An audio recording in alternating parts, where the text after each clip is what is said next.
Welcome back to the Wrong Advice Podcast. I'm your host, John Pachuto, and I'm very excited to have my good buddy, Mr. Tyler James, aka First Hand Account, back on the pod with us today.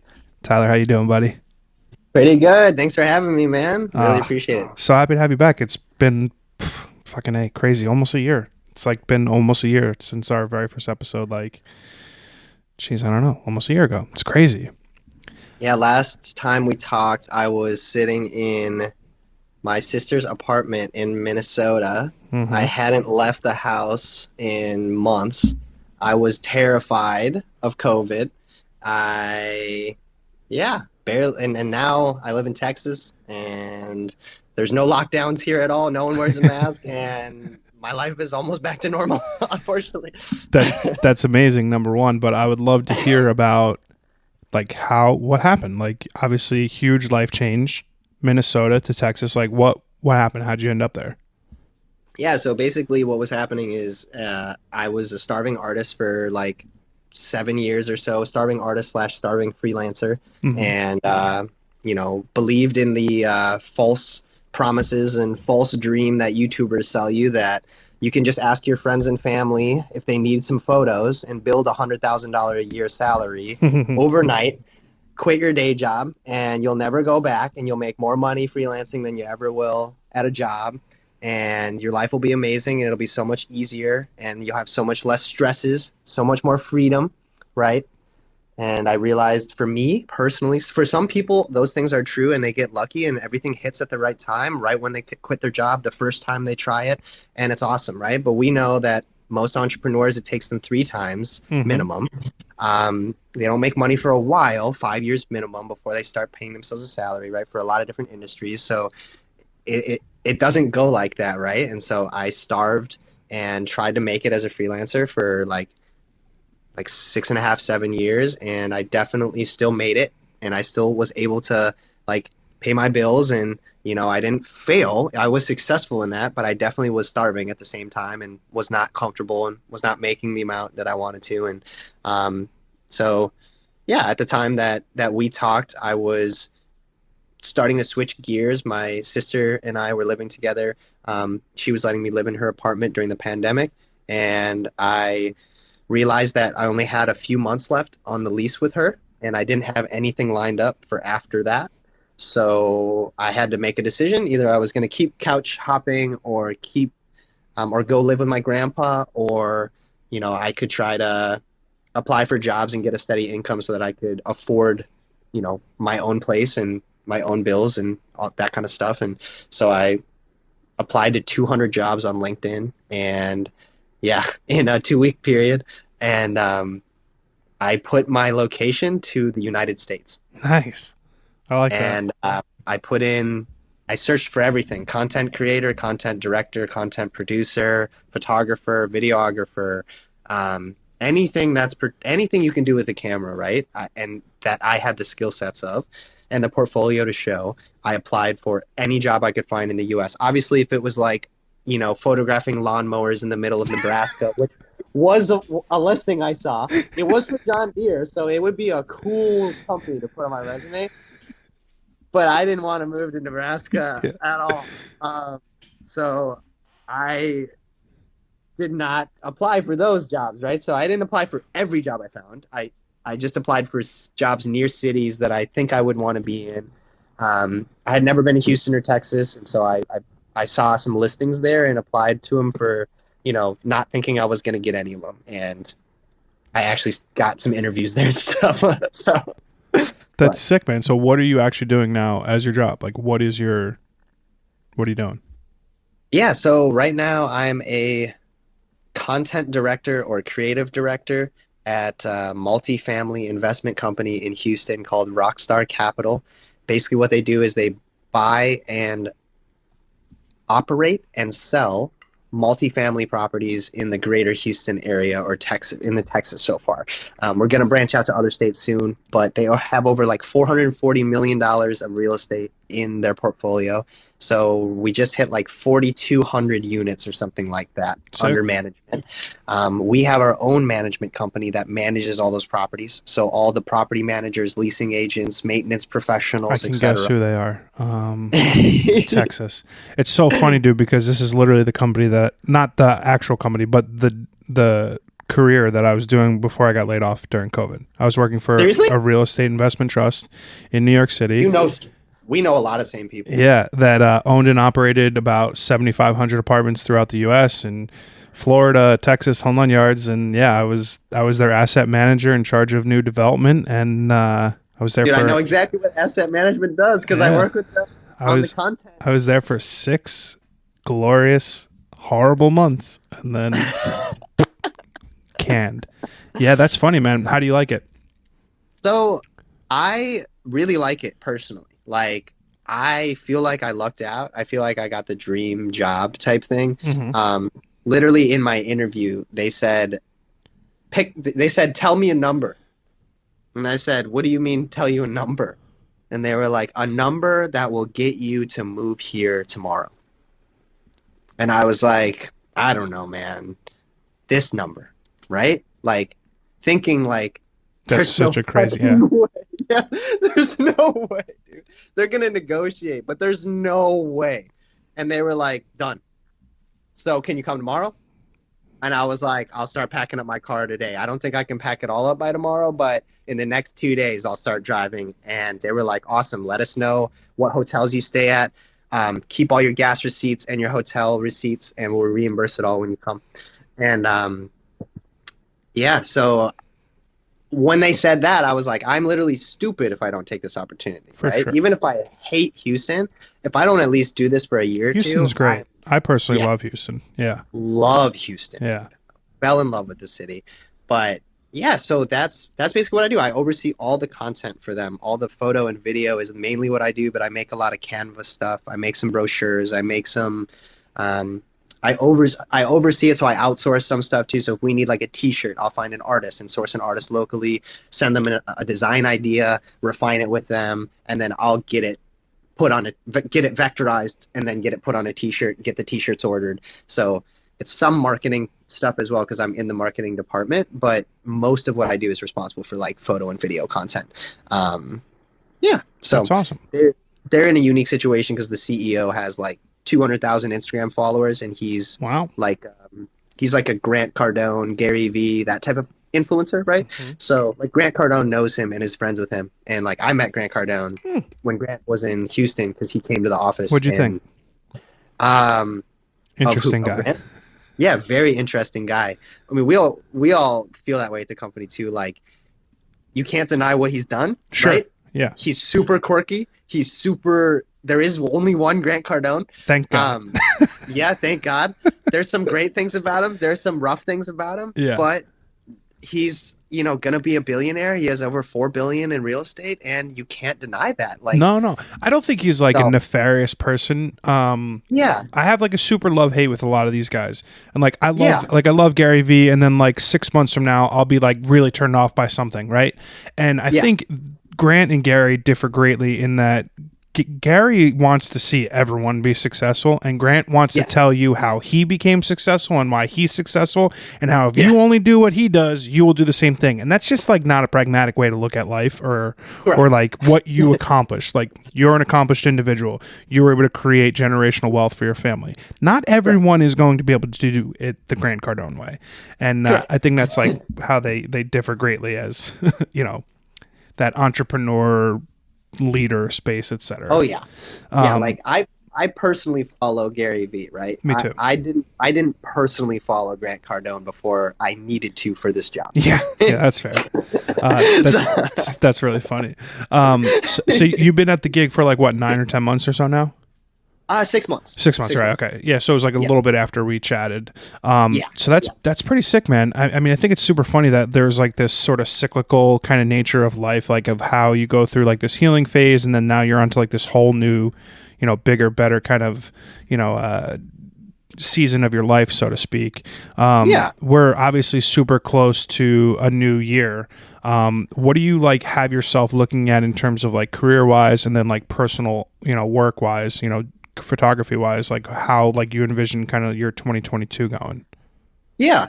I mean, right now, so immediate plan is in January, my newest zine will finally be released. Woo, Probably woo. mid-January. I'm thinking like January 14th, 15th, something like that.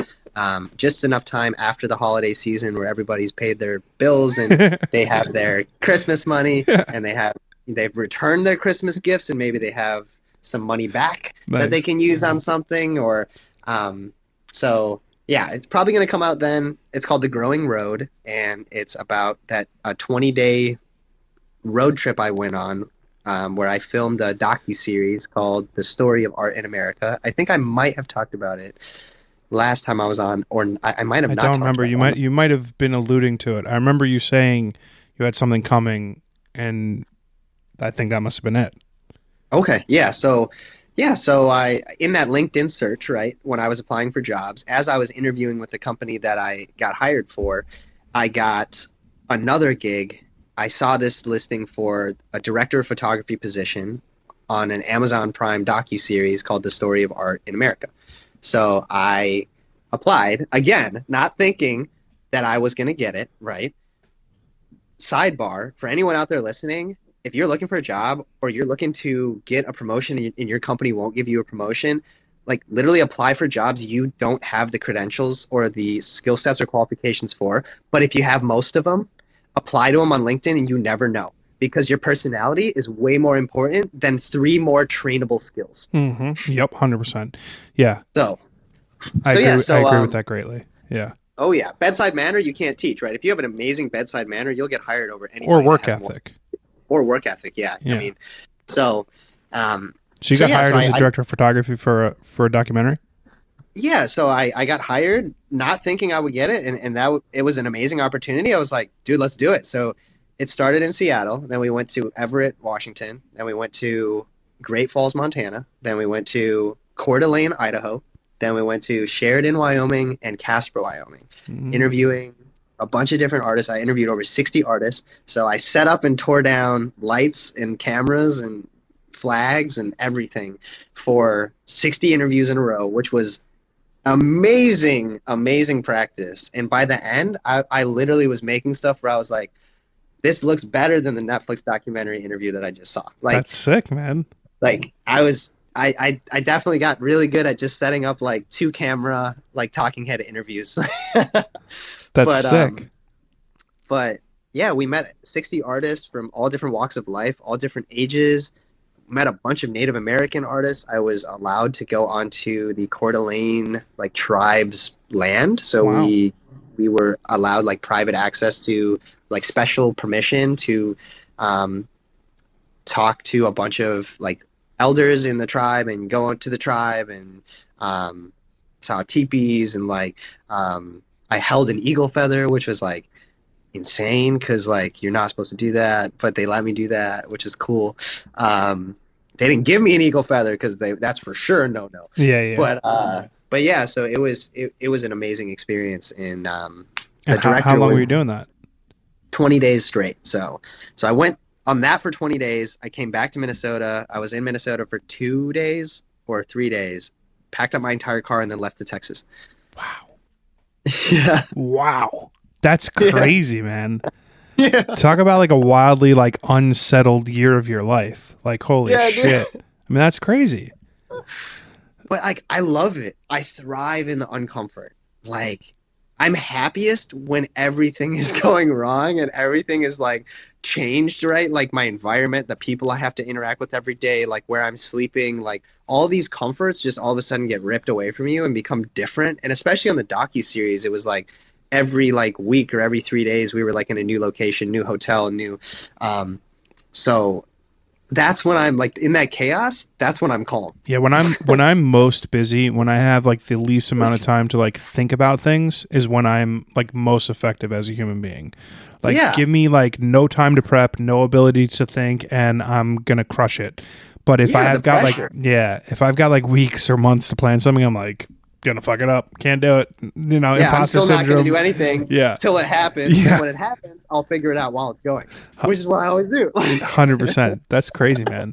So you've been in Texas for 6 months. You've got this awesome job, making good money, very happy. You did an amazing docuseries. You're putting the finishing touches on a zine. Fucking crushed 2021, man. Thanks, man. Yeah. I appreciate it. Are you happy? Are you doing well?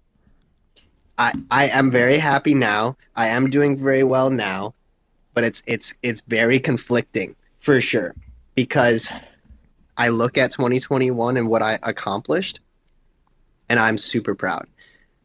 I look at where I was emotionally and how I felt through that whole process.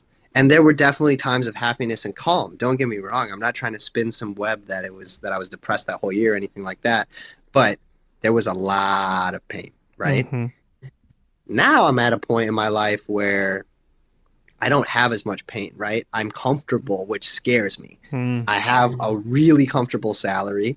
I don't feel the need to go shoot personal work every day like I used to. And or post every day. I haven't posted on Instagram in over 6 months, right? I love That's really new for me, right? And like, I feel calm and comfortable.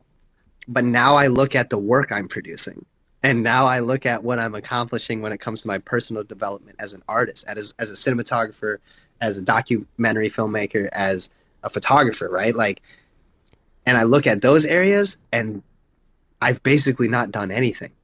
And my friends around me have told me, like, dude, don't beat yourself up for that, because everyone deserves a break. You can't go and go and go and just struggle and work and struggle and work. You eventually have to be happy and calm and not do work and enjoy life and enjoy the fruits of your labor a little bit.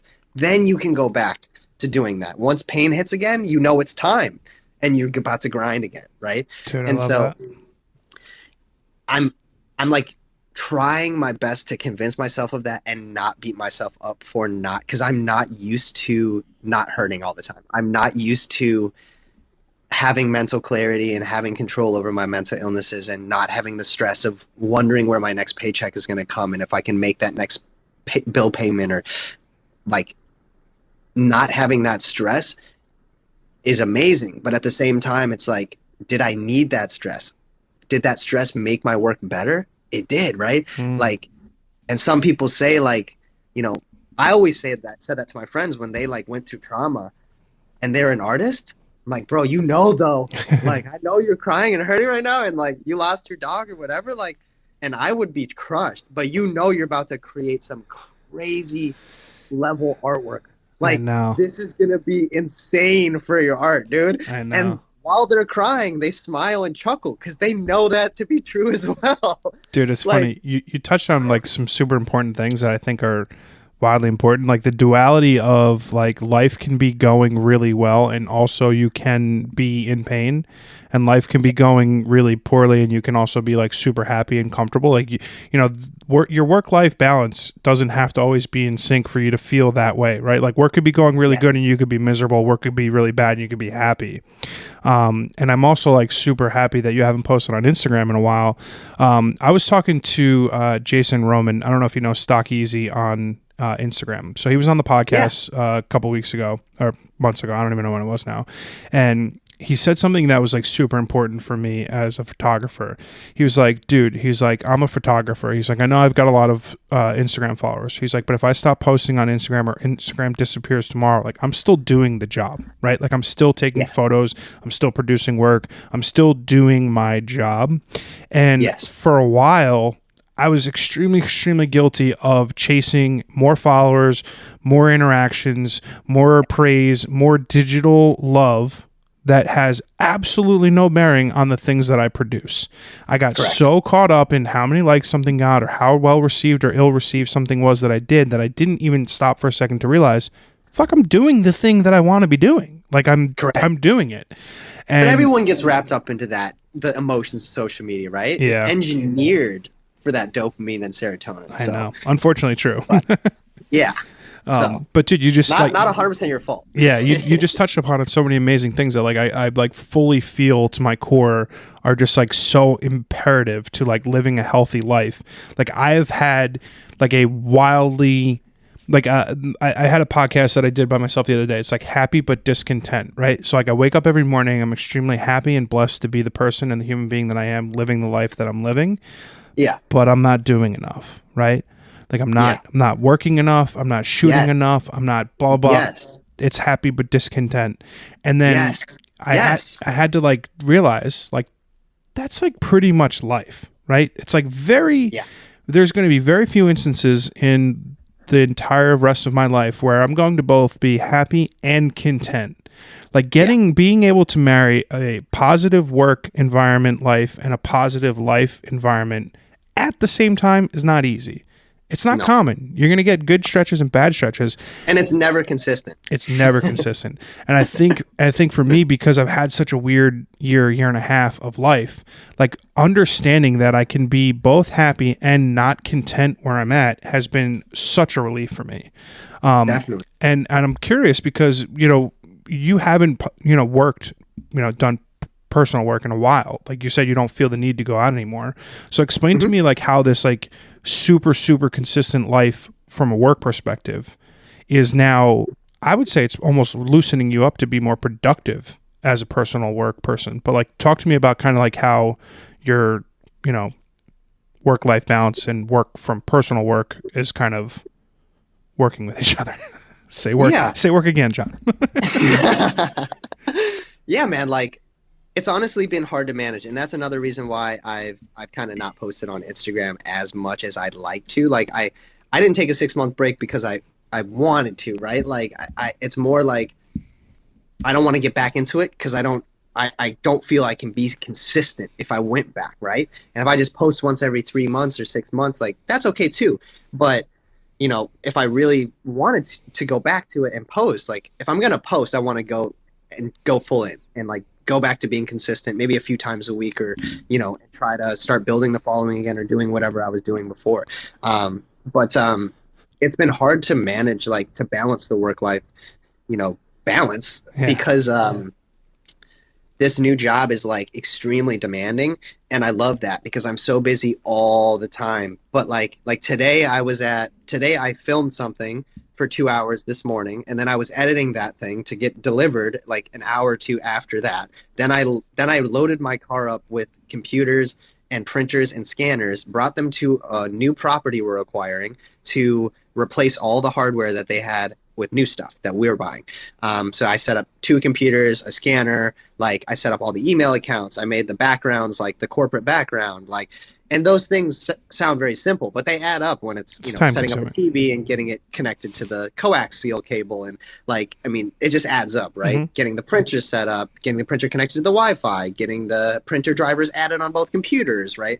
And so I'm helping them with IT because they pay me a lot. And so they ask me for a lot, which is why I don't ever push back on it, right? Like, and if they ask their IT company to do what I did today, it would be thousands of dollars, a la carte, on top of what we already pay a month, and we already pay thousands of dollars a month, right? So they're like saving thousands of dollars by just sending me over there in the afternoon to do it for them because I know how to do it, and then they don't need to hire the IT department, right? So I'm doing like filming, I'm doing editing, I'm doing like content management, I'm helping the social media manager person with or the marketing manager with the social media aspect of it, and like because I have more experience than she does on that, even though she's the marketing manager.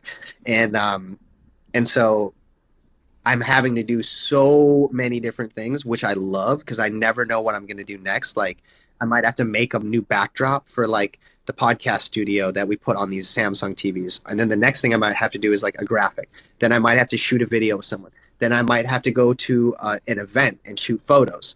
And then I might have to go and it's just always different, which I love, but it's so much work and the editing piles up and they don't want the content to die. But most of the time they fill my days with stuff during the day. Yeah. So I have to tell them just in what we filmed today, we're looking at 10 hours of video editing. because we filmed like 3 or 4 videos today, right? So I need to spend the whole day tomorrow. That's only like 8 hours of my day tomorrow is only 8 out of 10 hours of editing, right? So it's going to take that plus another morning for me to get through it. And they're like, no, tomorrow we want you to film a bunch of stuff again, or, take photos. That's what happens when you're working a job of 3 people, right? Exactly. Yeah. So I'm having to work at home a lot and like work on my spare time and like work 60-hour weeks sometimes. And like, I love it because I love being busy and it's what I love to do. But it definitely, I have to keep reminding myself that it's okay that I'm not working on my personal work as much right now. And part of like me having peace with that too is the fact that like I just finished 2 projects, right? I finished The Growing Road. I was forced to finish The Growing Road on the last day of the road trip because it was only on the road trip. So I had 20 days to make it, which was awesome. And if anyone's ever looking to do a project and they don't know how to go about it, put a time limit on it for your first project. Dude, be like 20 days and that's it. I have been working on my 2020 road trip zine for a year and a half. I have just thousands of fucking photos. I'm like, oh, does this get included? Does this get included? Well, this scan is not high enough, so I got to rescan that negative. I got to go through thousands of negatives to find this one and rescan it because I shot mostly film. It's a lot, man. It's a lot. So not to segue, but I found that what I learned from these business guys, right? These Gary V. Grant Cardone guys, right? They say work your way backwards, right? I want to be a billionaire owning this much real estate, right? Yeah.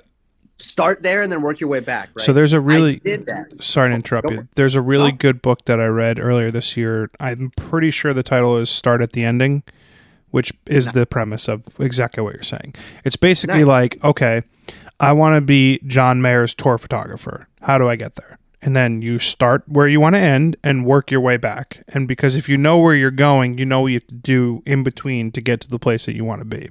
It's a very, very, very, very pragmatic place to be. Yeah. It doesn't always work that way. Yes. Like, for instance, like I really, really, really believe that I can shoot the cover of Vogue. I have it on like my bucket list of photography things. So in the interim of me being able to be afforded the opportunity to do that, I did something this year was I put myself in for a job as an assistant for a very famous photographer. I don't know if I got selected or not. I'm going to find out after the new year. But it's like I would never have thought of one of the ways to get to the thing at the end is to start at the bottom of someone who's already done it 57 times, right? Yeah. So it is a very, very, very pragmatic place to start. It is also certainly not always that easy. Definitely. Oh, for sure. And the same struggles or the same roadblocks can come up even when you do that process, right? Mm-hmm. But for me, like I started at the final point first, and that's what helped me get the zine done and get the first copy done, which I have the first copy sitting next to me. And I just need to order, the 50. I'm doing a batch of 50. That's how many editions there will be. But so I started at the end. I'm like, what do I want the zine to look like? What color do I want the cover to be, right? The color of the cover immediately indicated what photos would pair well with it from the trip, right? It cut out like so many that wouldn't fit because it wasn't the same color family. And I'm like, okay, cool. So that narrowed that down. Okay, I have, thousands of photos I took in 20 days and film photos too. How many film ones do I want? How many, I want some film ones in there for sure. I want some digital ones in there for sure. When I sequence the work, I notice that there's always work that's beautiful and pretty, but also is relevant because it's on the trip, right? Mm-hmm. Those are like, oh, I know this is going to go in, right? Then you have those photos that aren't that great photographically. Maybe compositionally it's off. Maybe the lighting's not very interesting. Maybe it's pretty flat. It's a cloudy day. But informationally, it says a lot about you. It says a lot about you on the trip. It says a lot about the trip. It's information that the reader needs to know visually to understand the story of the story that you're telling, right? In this project. And you want to tell a story. So that indicated to me, like, okay, I need photos. I need some photos in there that aren't the best photos, but say something, right? And indicate what I'm saying in this book. So then deciding like how many pages I want it to be, right? I looked online. I'm like, how many pages do I want it to be? When I was researching how many pages I want it to be, I came across it was either Joel Merowitz or Bruce Davidson, and they were talking about photo books, right? And this is what they said in this podcast. They said Joel Merowitz's retrospective book of his entire life of photography. 50 years. 50 years. 75 photographs. Wow. So wow. If you're saying that on your trip at your level of photography with your experience level, that you can say more with more photos than he did in 75 for 50 years, then you, of course, deserve to put more than 75 photos in. So then, of course, I immediately knew, okay, 75 is definitely way too much because that's the number that he did, right, for 50 years. So I still wanted to put a lot of photos in there. I still loved a lot of photos in there. So I think it ended up still being like 55 photos, right? I was trying to get it to like 50 pages or 50 photos, right? But I needed more information. I wanted to tell a story, and I didn't want every photo to be impactful. In Joel's book, he wanted every single photo to be impactful and strong. Compositionally, story, like the lighting, the color, every element artistically, he wanted to come together perfectly in every one of those images in the way that he wanted it to come together, right? Those are those bangers that we talk about in our generation, right? And so, like, if you want to make a book of bangers, yeah, it's like, you know, you're not going to have hundreds and hundreds and hundreds, right? So that's what I meant by working backwards. Like, knowing what I wanted the final product to look like in those ways indicated, like, okay, it cut so many photos out where I just looked at all of them, was like, this is all the photos I want in the book. Then it was like 100. And then when I counted them out, I was like, okay, I need to cut like half of these basically. And that was hard and hurt. And I still look at the zine and I'm like, man, maybe I should have included that photo instead of this photo. But at some point you got to just be like, that's it. That's pretty sweet, man. That is a very, very practical and analytical way to look at. I mean, I don't think I could ever put a book out now with more than 75 photos in it. If fucking Joel Meyrowitz is putting in 70 on a retrospective. Funny story. I had been conversing with Joel's assistant earlier this year, and with the hopes that Joel will be on the podcast in 2022. It is. Let's speak it into existence, Joel. I've already done it. Joel, if you're listening, yeah. He's not. He lives in Italy now, so I'm sure he doesn't have like, you know, Apple Podcasts rolling. But that's such like a, like, to me, like when I look at life and like when I look at like how the funny like idiosyncratic things that happen, like the fact that you mentioned Joel, the book, the fact that I'm trying to get him on the podcast, like these are like all cosmic weird things that to me like just positively reinforce all the things that I'm doing. And I don't know if you feel that way, but that's just super funny to me. Everything happens for a reason, and the cosmos talk to you through other people and other things. Totally. I totally Sidebar. agree. I would love to see some of the still life work that Joel's working on right now in Italy. Couldn't imagine. I heard him talk about that on the Candela podcast, and I have never seen Joel Meyrowitz do still life. I know. It's like, it's very interesting. I just want to see. Yeah, you know, he's almost 80, right? I think he's 78 or 76 years old. You know, he's not a young guy. And he's a spry old guy. Oh, for sure. Yeah. He's very lively. I'm sure you're not, like, he's not living a stressful 78, right? He's in Italy. Yeah. It's the dream, right? Like if in I'm the countryside, making still life. Right. If I'm 78 shooting still lives in, you know, 2050, 2070, whatever, you know, I think life's good. Countryside. Yeah. He's doing it right. But yeah, it is interesting because it's such a stark departure from a career's worth of work. Right? It's like, I mean, if you're a photographer, you can shoot whatever the fuck you want, but like it is. He's earned that right, yeah. For sure. Which is what I was gonna say too. Like, yeah, he earned that right to be able to shoot whatever he wants at this point. Yeah. So I'm super curious. Like, so this is your second zine, whatever, that you've completed now. Is it more? Just like, how do you have a conversation about photo books on an audio podcast? But so I own your first zine. Is it similar contextually? Is it similarly more night focused? Like I know you've like your photo style has changed significantly over like the last 3 to 5 years. So I'm like super curious, like kind of the look and feel of what the new book's going to be like. Yeah. So like, okay, so the first zine, Falling for Northeast, right? The first zine was my sister motivated me to make it because I was making I didn't know where I wanted my work to go, right? I shot a bunch of urban stuff. I shot a bunch of rooftoping stuff. I shot a bunch of skylines. I shot a bunch of street photography. And I was at a point in my like photography career or journey where I had no idea what I wanted to do next, right? And I didn't want to do the stuff that I had been doing. And so at that time, I got an Ona bag, the Bowery. Dude, I have an Ona bag.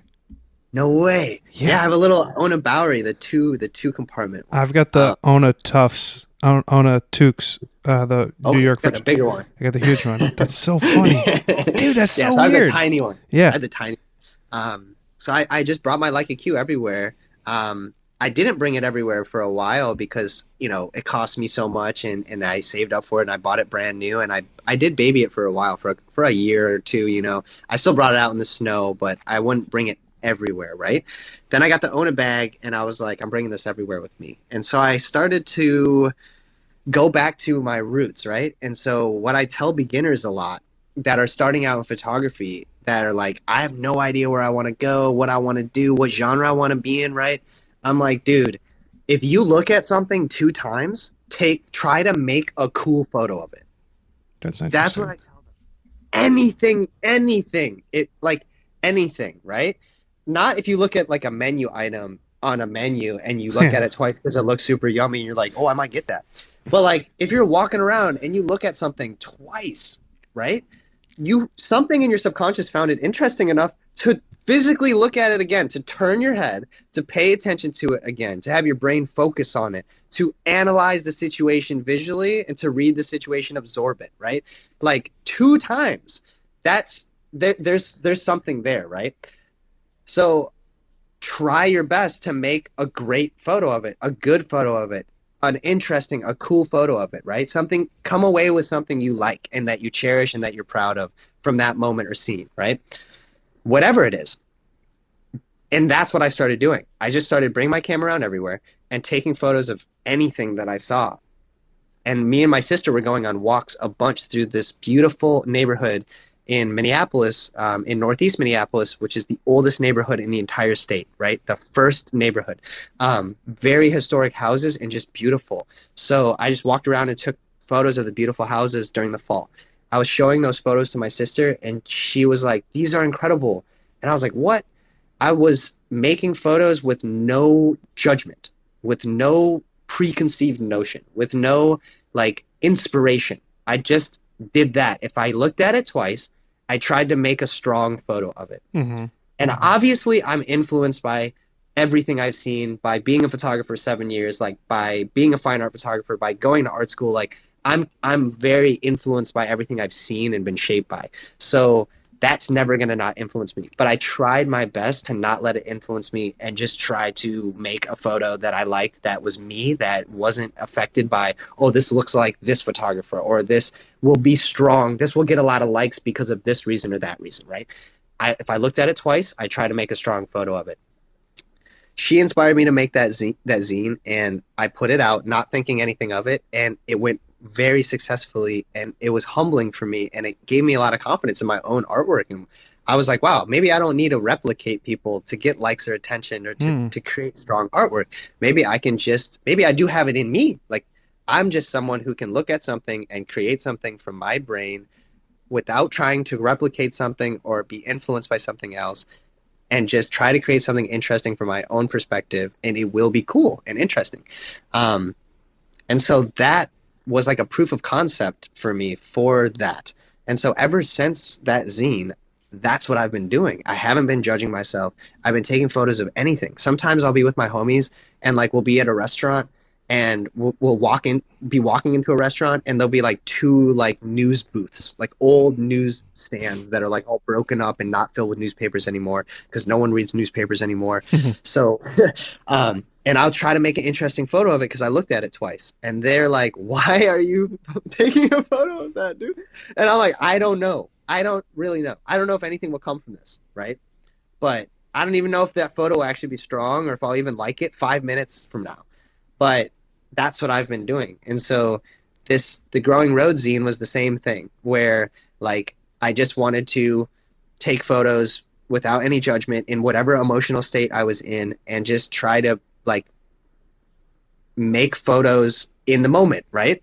As cheesy and cliche as that sounds, be mindful and in the moment and unaffected and unjudgmental of my thoughts and like of my judgments of myself, right? And just try to make something that I like and that I would print and I would really love if no one saw it on earth except for me. And when I create work in that way, it's like a subconscious like manifestation of the emotional state I'm in or of who I am as a person. Because I'll show those images to people and they'll look at like the photo that I took of the newsstands and they're like, "Man, this feels sad." And I'm like, "Man, I was so sad when I took them." But how could they know that? Well, dude, I'm so glad you said that, dude. It's like, it's crazy. I forgot what I was reading recently. It was talking about like the intentionality between taking an image and creating a photograph, right? Like everyone takes pictures 1,000 times a day on their iPhones, millions and billions of pictures are taken.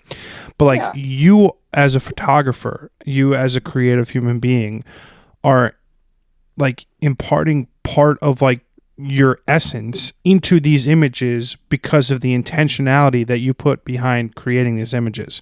And Correct. It really struck home to me because similarly, I was in Los Angeles. I took a picture of like a parking cone on the ground and I was like, "Wow, that was so beautiful the way the light was hitting it." And I showed it to my cousin and he was like, "Dude, this is stupid. It's a parking cone on the ground." I was like, "No, you don't get it." I was like, "You just don't get it." I was like, "You don't get it." And some people don't 100%. get it, but it's great that you do get it. And dude, I'm so pumped to see this new zine. That's incredible.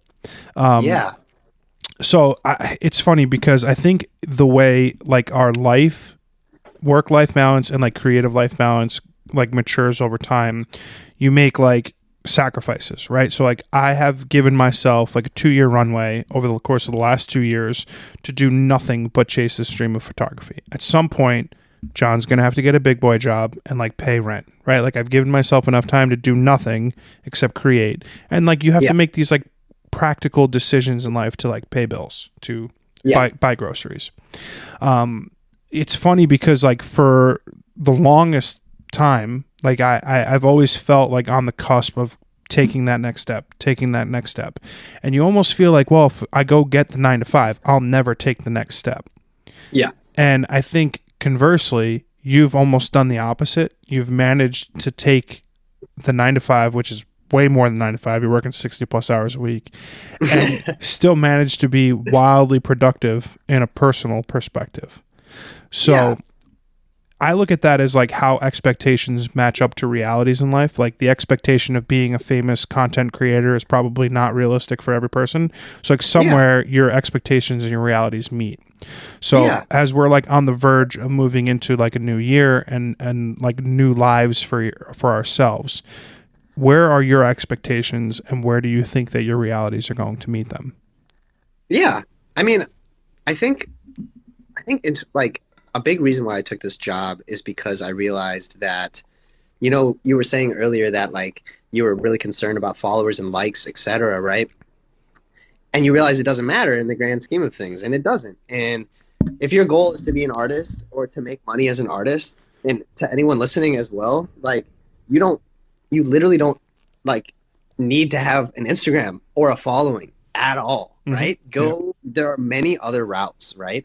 And there are commercial routes you can take by making stuff for companies, inside a company or outside of companies as a contractor for companies, and that is art, right? Maybe it's not your personal expression exactly what you want to do, but it's also art.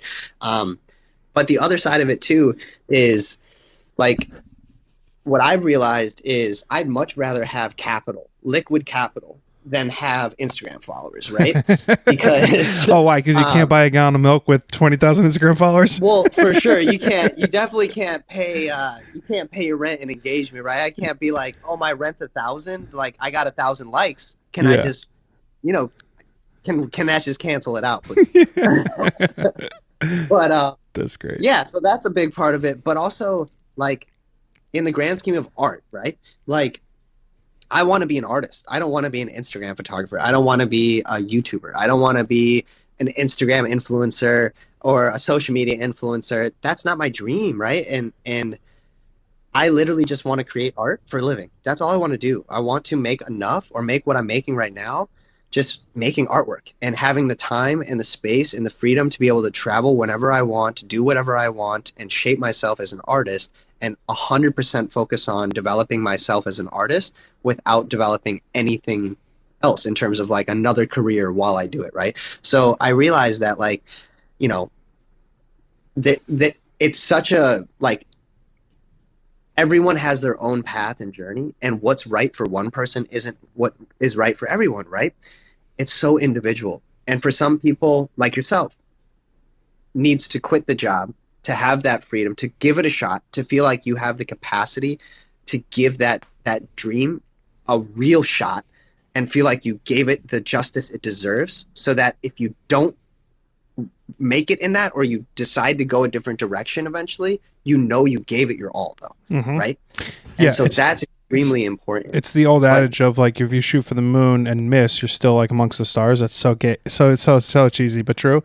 Because, like, at the end of the day, like, true. I quit my job to, like, pursue a creative career, and now I know 2 years later I can have nothing but a creative career, literally nothing, and that might be being a XYZ.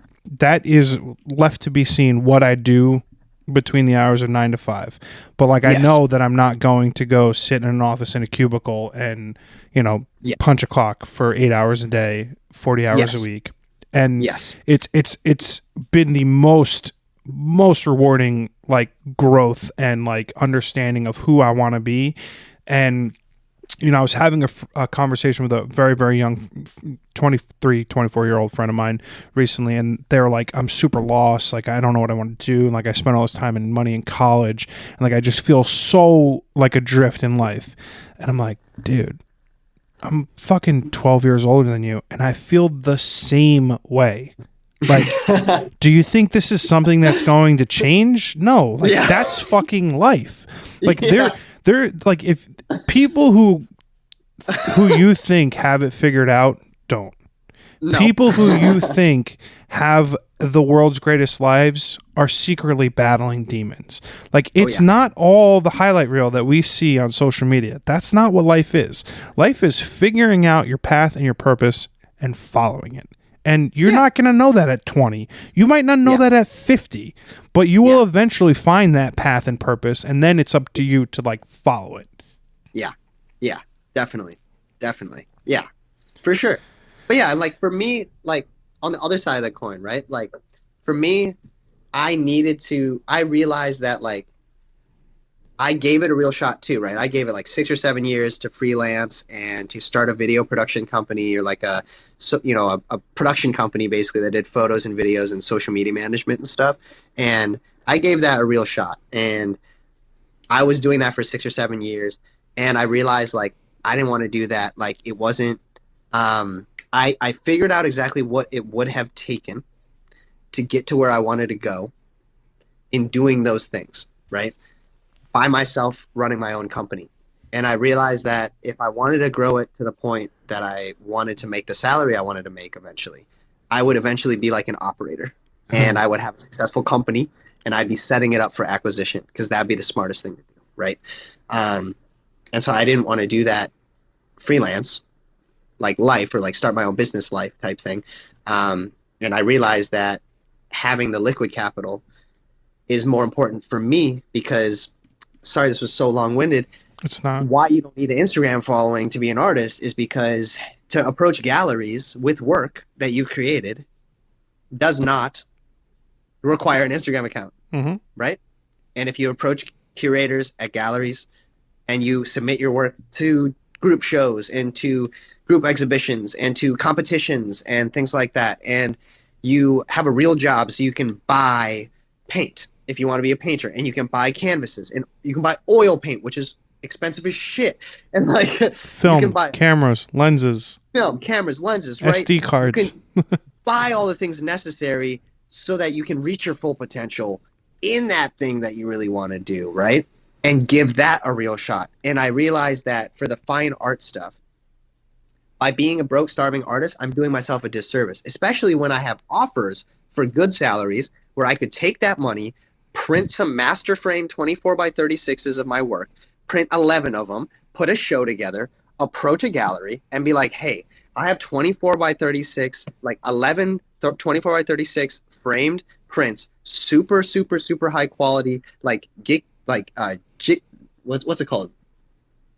G-clay prints? Glyceal. Yeah. Yeah. GYCELE. Yeah. Yeah. So, archival quality pigment, super high quality, like hand mule paper, like prints, right? And I would love to put a show like in this gallery, right? And sell them for this price to this collector market, etc. And I would love to collaborate with you on that. That is way more influential and important to a gallery than having a bunch of Instagram followers, right? Sure. And so that, to me, hiring an art agent, being able to print and frame work for shows, being able to just put together shows and then spend money on ad budgets for those shows, like put on my own shows and collaborate with a space and be like, hey, can I hang all the pieces up? Because I learned how to do that in art school. I learned how to professionally hang artwork on the wall. Like, can I hang all my pieces and put a show in here and then basically put a bunch of social media ads out and say it's hosted at your restaurant or your coffee shop, and people will come here and buy a drink first, and then they'll look at my artwork, right? Did you and do they this? Make a shit ton of money. What's up? Did you do this? I did this in Minnesota one time. Oh, nice. At a shop called Wesley Andrews. And I sold like 10 or 11 pieces from them. And an architect bought like 6 of them. And how much of like a proof of concept was this for you, and why have you not done it again? So back then I tried to sell Wesley Andrews prints, right? So I went in there a bunch and I knew them, and I designed a show for the space. So if you're trying to get into a coffee shop or a business or something, do that. Like, literally sit in the space and design where on the empty spots on the wall, where the pieces would go, what distance they'd be from each other, how many pieces would be there, what colors would be in those photographs, if they'd be black and white or not. Whatever complements those spaces or those areas or those walls or the furniture colors inside those spaces, right? Like, if you design it purposefully for that space, then sell it to them that way. They'll be like, this will look amazing. Where do we sign? Right? It's already all done for them, right? So you're doing a bunch of work for them, and that's where you bring them the value. So that's what I did for Wesley Andrews. I designed a show for them, and I was like, hey, I think 6 black and white pieces, fine art quality, because I had access to Epson Stylus Pro printers with like their whatever their HDR ink is called. I forgot what it's called. But I had access to those printers from MCAD, so I printed some samples, brought them in, showed it to them. I'm like, I think they would look incredible in here. And they were blown away. And instead of buying them, they paid to print all of them and frame all of them and then put them on the walls so that I could sell them. And they took a commission. And then they took a commission from the sales, yeah. Nice. So, but for a while, people didn't know that the pieces were for sale because I designed the show so well. People thought that it was they just lived in the place. Yeah, they lived in the place now. So we had to put up additional things on the wall to say that in big text that said these are for sale. Yeah. So yeah, but yeah, that was a good and bad problem to have. It made me realize, like, okay, I was really successful in designing, for that space. In terms of your personal work now, you said like your first zine blew you away in terms of like, I'm I'm assuming total dollars, total sales, etc. Like in terms of your personal work, do you have like a quantified metric of how you measure success? Like a dollar number, if you sell out of your next zine, if you do a print show, etc. Like, how are you now quantifying success for yourself in the future now that it's not your quote unquote starving artist model? Yeah. I mean, to me, the number one success metric was something I was taught in art school, actually. And it's very simple and it's very reductionist as well, unfortunately. But it is something that I use. So when we did critiques in art school, right? Basically, someone would explain the piece. What does it say? What are you trying to say? What are you trying to convey? What are you trying to get to happen in the viewer? What do you want the viewer to feel? Where do you want the viewer to look? Where do you want the viewer to look first? Where do you want them to look last? Where do you want their eye to travel in the frame, right? Very like emotional and subjective things, but also like things that break down it and can be like quantified in terms of the art elements, right? Like composition and line and shape and etc., right? The artist would explain what they were trying to do. Then we would all look at the work. First, we would look at the work without them saying any of that, right? And we would absorb all those things. Then they would explain the work. Then we would tell them what we would absorb from the work, what we got from the work. If a lot of people in the room felt similar things, felt the same things, saw the same things first, saw the same things last, had their eye travel in a certain path, right? Because of visual gutters and negative space, right? If everyone's eye fell off the frame because there was too much negative space and then it just fell off to the edge and nothing stopped it, right? There was no bumper, right? Your eye would just fall off because it's just a single shade onto the edge of nothing, right? It's like a ramp. It becomes a visual ramp, right? So these are things that we were taught in terms of like how the eye moves and how people read things visually. Very similar to like a study Google did where they tracked eye movements in like pictures, right? Sure. And so based on all that information and what we said and what the artist said and wanted to convey, based off all that information, the artist and us and the artist would all deduce how successful the work was based off of how unanimous the messaging was in terms of how well it was received or how correct the intention or the messaging or the emotion or the aesthetic was conveyed or achieved, right? Where there's obvious aesthetic things that people would point out first and be like, wow, you use a lot of pastel shades and very like abstraction based like depictions of flowers, which is an obvious reference to Monet and Manet, and it's beautiful. And it's like part of like the Impressionist movement, right? And that's like obviously what you're trying to do, and it's very successfully done because I think it looks like almost identical to them. Right. So that would be an example of like someone trying to achieve something and then someone noticing that and then seeing that as a successful thing that they did. Right. Or someone could do it unsuccessfully as well. So my art success is kind of based on, I kind of base it on that. Right. Like my first reaction to it is like, do I like it? And would I keep it forever and would I print it? Right. Like, and would I look at it again and again? If any of those things are true, I know that I like it and it's a strong artwork. If another person sees all those things that I intended consistently, I know that that artwork is successful to a wide audience, right? If that is only successful to people who understand or have a high literacy in art and art understanding and reading, then I know it's successful in a fine art community, and that piece would be great in a show, in a gallery, but probably wouldn't get as many likes as another piece that was more widely accepted and liked, right? And so I kind of use all the different ways that people interact with artworks in terms of how they view it, how they react to it, the messaging they receive from it, the emotions they feel from it, etc. The entire human process of reacting to that piece.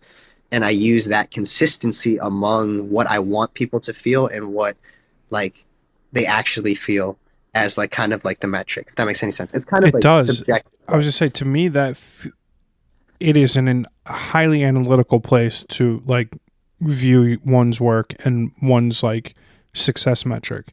And I wonder if, due to the depth of how you measure your work, is if it almost immunizes you from failure, right? Because if you're not measuring something that you're producing by dollars and cents, and more so like contributing something that you wanted to create and it checks XYZ off of a box that you wanted to, it can never fail. Yeah. That's a good way of looking at it. I mean, that's fucking awesome. I do fail all the time, for sure. I mean, yeah, me too. But yeah. Like, I think like letting go, like I do digital zines sometimes on my Instagram stories. And then my second page, firsthand moments, is kind of like, I don't care. Like, I post strong work on firsthand moments. There's some strong work on there. But if I like it, I don't care.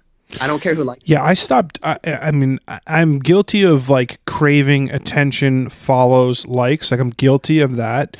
But I post whatever the fuck I want. And I think there's plenty of reasons for lack of growth because I don't have a cohesive XYZ and how the algorithm works and blah, blah, blah. But I don't give a fuck about that because like my work is representative of me and the stuff that I produce, I'm producing it without like, I don't put up something out because I know it's going to do well. I put something out because I love it. Right. So like that could be a picture of the Empire State Building, or it could be a picture that I took of my fucking Christmas tree, like whatever it might be.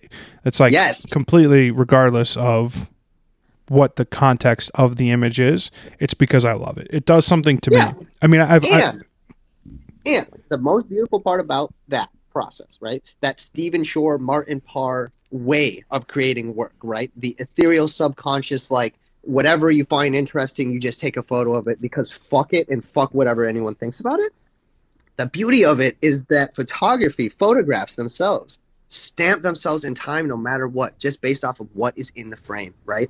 So no matter what, the photo that you took of the traffic cone that's not interesting will be extremely interesting in 20, 25, 30, 50, and 100 years. To a lot of people, actually. I'm super glad you brought that up because I saw like a Twitter conversation happening recently with some photographers about how a lot of documentary and street photographers are constantly drawn to like old world clothing, old world dress, like guys in fedoras, fancy suits, women in fancy old school style dresses and stuff.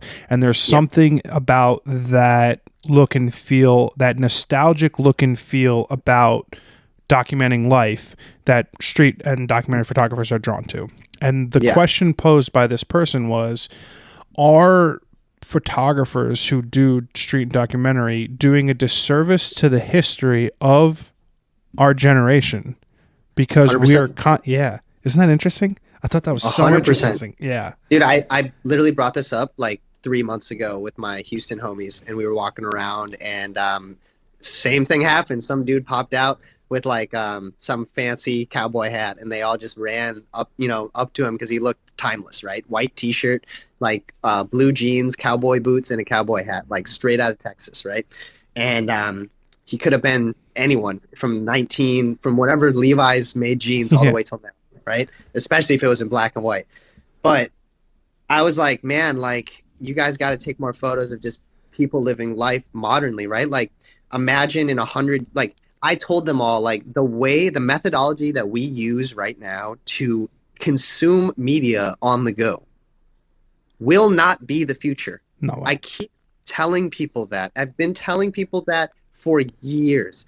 Apple even recently admitted they are not going to produce the iPhone in 10 years. Oh, yeah. 10 years. Yeah. That means that glasses, watches, headphones, augmented reality, other input devices and wearable technology will be at an efficiency rate, a higher efficiency rate than what we're using right now in terms of consuming media on our phones with our necks bent over and fucking hunched over like hunchbacks, And wonky pinky fingers from support. Yeah. If you only took photos of everyone hunched over on their phones for like the next 10, 20 years, you would be such a famous street photographer in like 50, right? I do find myself drawn a lot to people down. The hunch, Yeah, the I'm drawn hunch. to that. There's a couple things that like I find myself when I'm on the street drawn to. Couples holding hands. Like I'm big on holding hands, and I like to get abstract Love that. images. Yeah, abstract images of hand holding, not like full frame, like just hands, shadow of hands, like just like not the full picture. Where you put the camera up to the hands and like, Yeah, I'm super into that, and also drawn to people being like just so like I rode the subway for years, so I was constantly taking pictures of people sitting down, standing up on their phones and shit. And yeah, yeah, I just thought that was super interesting to see like how we, as you know, the documentarians of our generation, are drawn to a visual that is not inherently like lived within our generation. It was very yeah. interesting. And I think like what I was saying earlier is like, there's things that people look at, right, as photographers, and they're like, I'm not taking a photo of that. Why do they think that right away? Because they think that thing is so uninteresting that there's no way that that photo is going to be good or I'm going to like it. Like, why would I even try? Why would I even take that photo, right? It's not worth my time, right? But what if you tried, right? What if you tried to create only beautiful, gorgeous photos of people hunched over in their phone, like ugly reading it? Yeah, dude. I mean, I think at the end of the day, like the biggest benefit to my art that I have uncovered over the last year and a half was that I've now started producing the things that I want to produce and not things that I think other people want to see. Like I'm now coming to my art from a creative perspective versus a desire to be liked perspective, and it has made a marked difference in the things that I produce. Yeah, like Alex Soth, right? Alex Soth is one of my favorite photographers ever. And one thing that he said in his master class that I recently heard another photographer talk about is when he starts a project, he starts it from the end and then goes backwards. But his ending is, what are the questions I'm answering? Ooh. And sometimes those questions are obvious and informational and direct, and they make sense, right? They're rooted in common sense, and they're like, okay, like, how far does the river go? It's like, okay, he's going to take photos from one point in the river and go all the way to the end of the river, right? That's the question he's answering, right? He's going to show you visually how far the whole journey and then how far the river goes, the ending, right? But they can be ethereal questions as well. Or they can answer a statement, right? So like one book he did is called I Know How Furiously Your Heart is Beating. I know how furiously your heart is beating. That sentence in itself, furious, to use that word in the sentence of love, right? And beating can be beautiful because it's a heart and it's what keeps us alive when it's beating. But beating can be negative and it can be rooted in domestic violence, right? And there can be other negative connotations for that statement or that word, right?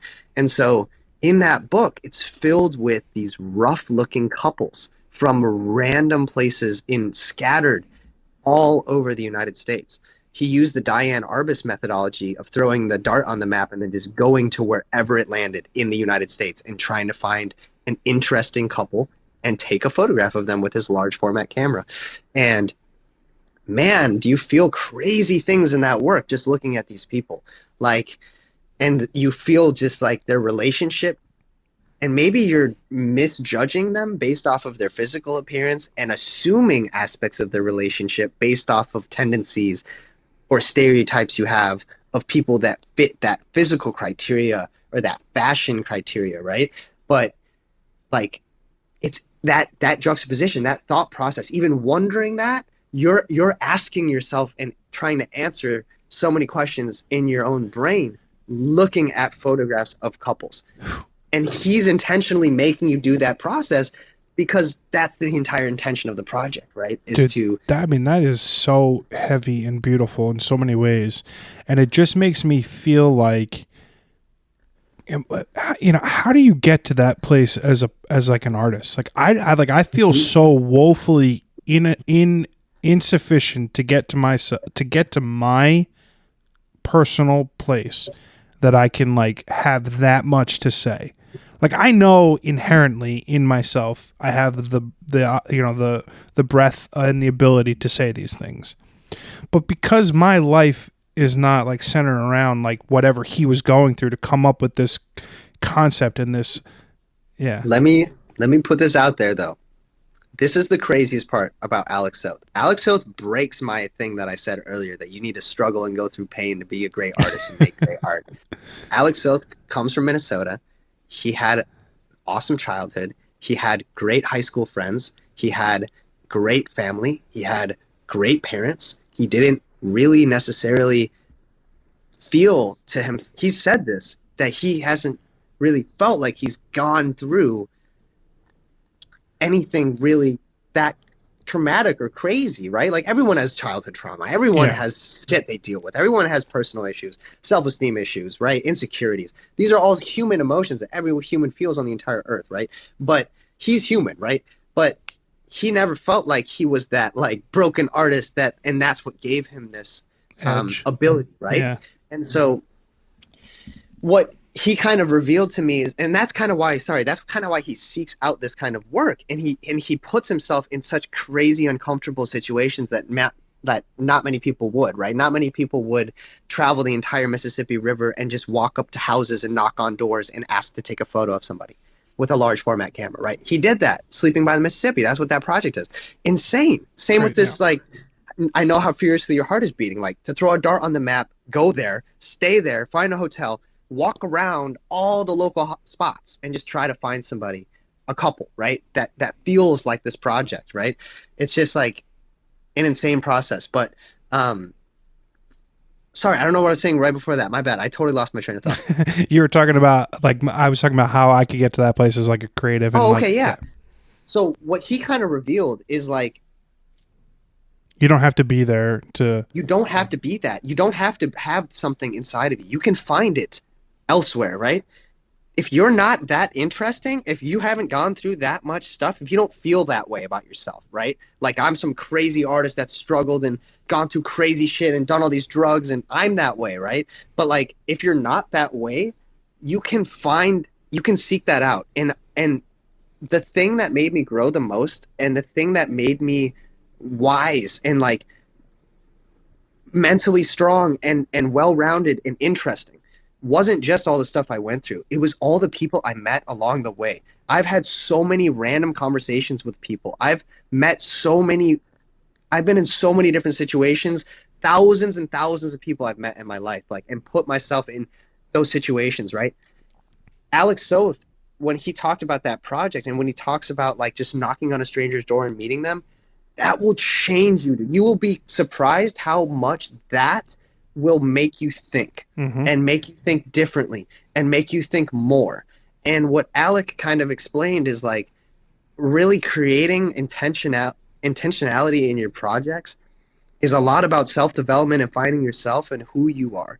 But it's also about finding like what you want to say about humanity, what you want to say about anything, right? Just what you want to say in general. And it just comes from thought. Like, and that is the thing that no one wants to hear when they start this journey is you just have to think more and give it more time. And all of this will click.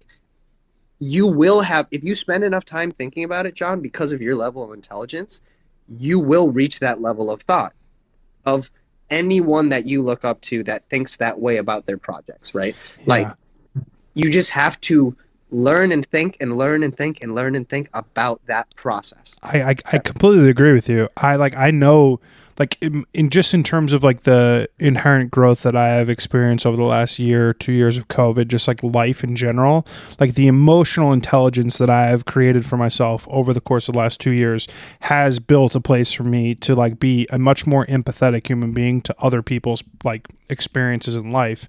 And I have now somehow been able to like take that emotional intelligence and relay that into my work. Like I can now have superpower. Yeah. Yes. Yeah. No, because like I've like, I was talking to my brother about this like 6 or so months ago. I was like, I'm struggling with telling the story that I want to tell, like the purpose of the things that I'm trying to tell. And he's not in arts. He's, a finance person. He's he's creative in that he can write and stuff, and like he's like very articulate, but like he didn't know how to like relate to that, right? And then it's funny how much I've been able to like learn over the course of a 6-month period to like learn the thing that I felt deficient in. And it's been super rewarding, and eye-opening too, right? Completely eye-opening, and like, where it's like, man, I feel stupid that I thought I couldn't be super knowledgeable about that thing. 100%. Yeah, I think the thing that I keep coming back to is like, there is so much commonality amongst human beings in terms of like our feelings of inadequacies and our feelings that we can't do things, and like if the one takeaway that anyone listening to this podcast can get is like, there is no timeline for you to do anything in your life. The only time constraint that you have to do something in your life is your death. And God willing, it's very, very far into the future, and you don't have to worry anything about that.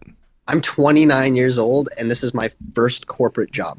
It's amazing. God bless you. I'm 30. I'm 36, and I've had a million of them. And and truthfully, like from a pragmatic perspective, the last 2 years of being on my own, not chasing dollar signs, has been the most rewarding 2 years of my entire life. There is going to be like practical like life experiences that need to happen along with like personal growth. Like me being zen and happy as fuck doesn't buy bananas. You know what I mean? There are practical things that need to take place. What I realized recently that like really gave me motivation is like, I've reached a really good point of zen in my own personal like emotional development and mental health, right?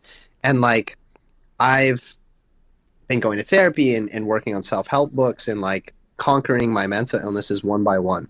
And I've realized that none of them were as bad as I thought they were. I'm going to be able to conquer them much faster than I thought I was going to be able to before I went to therapy and seek professional help.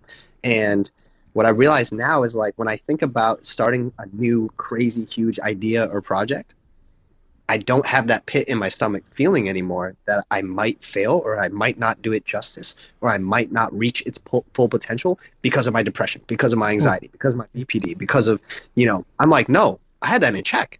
So I can actually give my full self without that affecting me to this thing. I think that's amazing. It's funny because I don't struggle with that at all. Like I've recently put out a podcast episode that was called Happy and Discontent. It was basically like, I am perfectly happy with my everyday life, my everyday existence, but I'm discontent in terms of like my productivity, the amount of work that I'm producing, like all these things that like, if you told me 2 years ago I would be doing, I would have been like, holy shit, that's fucking awesome.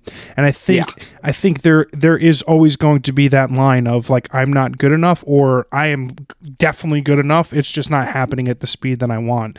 Like these are just like so rational, normal things for people to be thinking and feeling that like everyone feels this way for sure. Yeah.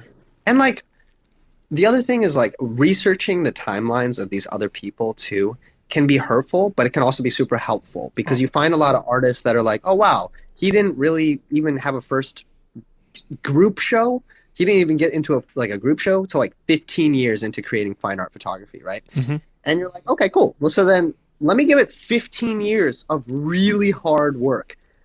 And then if I don't make it, I'll accept it. I suck. I'm not good enough.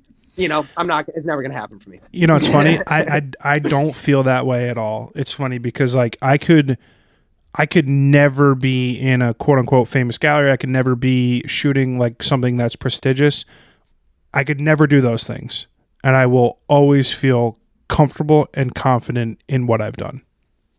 That's awesome. I'm trying to get there still. Yeah, dude. I just understand that like the fact that I'm able to do the thing that I want to do is in and of itself paying me dividends in ways that I can't articulate. Like I understand. I don't need. Yeah. I would love like the imposter in me would love that that exterior validation of my work. Like, I would love that, but I don't need it. Yeah. Yeah, I mean, I talk to people. Hit 30, hit 35. Like, it's more practical at that level, at that timeline. Yeah. Yeah.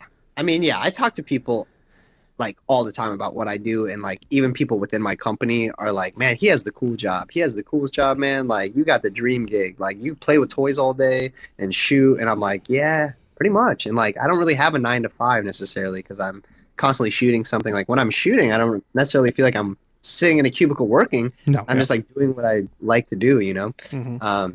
And so it's I feel blessed in that, and it's definitely helping me accept that, like, I may never make it as a actual fine art artist, right? Or like my dreams might never come true when it comes to that, and like, I know that, and I've accepted that, but I think I'm still trying to accept that the other parts of it. I think you touched. I think you're wrong, just if only that you've already done it. You've already created the work. You've already produced it. You've already done it. So it's like, to think that you may somehow not do it is ignoring the fact that you have already done it. I appreciate that a lot. Yeah. I appreciate that. No problem. Yeah.